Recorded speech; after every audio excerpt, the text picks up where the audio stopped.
13 মিনিটের ব্যবধানে সৌদি আরবের জালে 3 গোল ঢুকিয়েছিল আর্জেন্টিনা। 3টি গোলই ভিডিও অ্যাসিস্ট্যান্ট রেফারি বা ভারের কাছে গিয়ে বাতিল হয়ে যায়।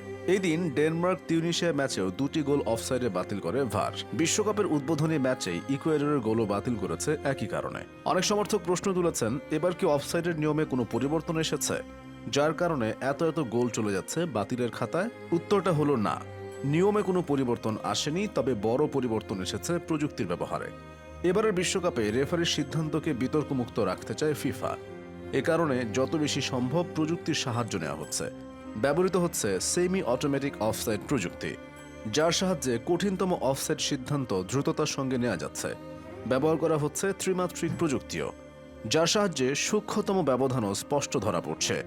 অন্যান্য সময়ে যেগুলো চোখ এড়িয়ে যেত লাইন্সম্যানের, স্টেডিয়ামে 12টি বিশেষ ক্যামেরা বসানো থাকছে, যারা প্রতিটি ফুটবলারের 29 রকম নড়াচড়া পরীক্ষা করবেন।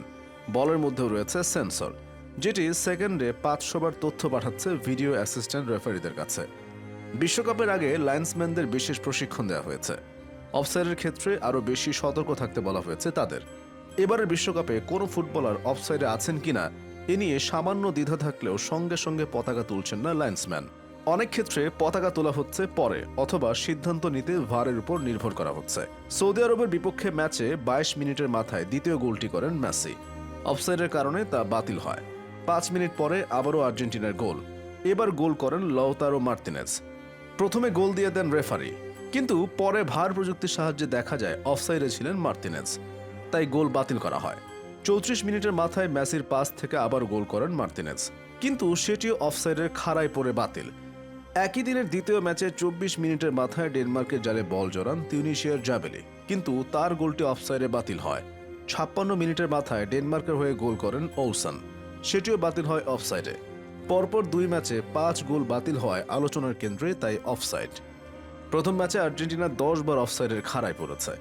সৌদি আরবের নিখুঁত হাইলাইন ডিফেন্সের ভূমিকা এতে আছে, তবে এটি এও বলে দেয় এবার অফসাইডের সিদ্ধান্তে অনেক সতর্ক রেফারিরা, কারণ বেশিরভাগ বিতর্ক হয় অফসাইডের গোলের কারণেই।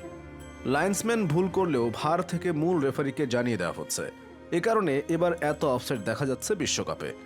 আর্জেন্টিনাও কপাল চাপড়াতে পারে। প্রতিপক্ষের ডিফেন্স লাইন একটু বুঝে শুনে ভাঙতে পারলে 3টা গোল বাতিল হয় না। ম্যাচটা অনেক আগেই শেষ করে দিতে পারত আর্জেন্টিনা, অথচ সেই ম্যাচটায় শেষে হেরে যেতে হয়েছে তাদেরকে।